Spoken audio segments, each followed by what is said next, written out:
Praise lord. దేవుని పరిశుద్ధమైన నామమునకు మహిమ కలుగునుగాక. ప్రభు నామమున మీ అందరికీ హృదయపూర్వక వందనాలు. ఈ ఉదయకాలము దేవుని వాక్యాన్ని విందాం. ఎఫెసీయులకు రాసిన పత్రిక 2వ అధ్యాయము 19వ వచనము. కాబట్టి మీరిక మీదట పరజనులను పరదేశులునై ఉండక పరిశుద్ధులతో ఏక పట్టణస్థులను దేవుని ఇంటి వారునై ఉన్నారు. ప్రియమైన వర్లారా, ఎవరైతే దేవుని సంఘముగా దేవుని బిడ్డలుగా పిలువబడుతున్నారో, మరి దేవుని సంఘముగా ఉన్న వారందరితో కూడా దేవుడు మాట్లాడుతున్న మాటలు. అంతేకాకుండా దేవుని సంఘానికి ఇవ్వబడిన ప్రాముఖ్యతలు, దేవుని సంఘానికి ఇవ్వబడిన రూపములు ఇక్కడ కనబడుతున్నాయి. ప్రియమైన వర్లారా, దేవుని ఇంటివారండి దేవుని సంఘం అంటే దేవుని కుటుంబమే దేవుని సంఘం.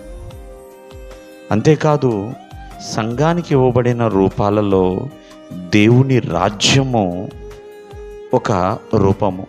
అంటే సంఘాన్ని దేవుని రాజ్యముగా దేవుడు పిలుస్తున్నాడు, తన కుటుంబముగా పిలుస్తున్నాడు.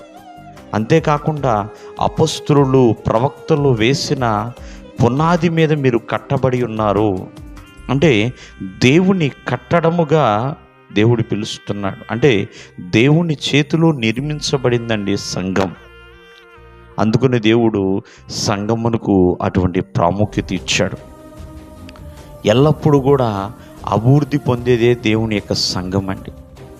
ఆత్మ మూలముగా దేవుని నివాస స్థలముగా ఉన్నదండి దేవుని సంఘం.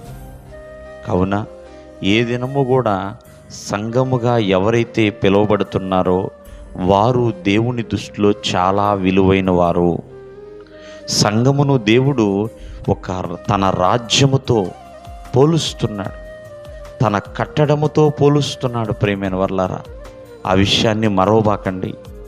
సంఘము ఎల్లప్పుడూ కూడా దేవుని దృష్టికి ఎంతో ఎంతో ప్రాముఖ్యమైనది. ఆయన సంఘము కొరకు తన విలువైన ప్రాణాన్నే పెట్టాడు. సంఘము అభివృద్ధి చెందాలి అని ఎల్లప్పుడూ కోరుకుంటున్నాడండి. ఎందుకంటే తన కుటుంబము కాబట్టి. చాలామంది నువ్వు సంఘ విశ్వాసివా అని చాలామంది వేరువేరుగా నేను సంఘం ఏంటి అని అనుకుంటూ ఉంటారు. కానీ సంఘానికి దేవుడు ఉన్నతమైన ప్రాముఖ్యత ఇచ్చాడు. కావున నీవు దేవుని కుటుంబముగా, దేవుని రాజ్యముగా, దేవుని కట్టడముగా పిలువబడుతున్నావు అని ఏ రోజు కూడా మరవద్దు. దేవుని సంఘము ఎల్లప్పుడూ కూడా దేవుని యొద్ద ఉంటుంది. దేవుడు మిమ్మల్ని దీవించునుగాక. ఆమేన్.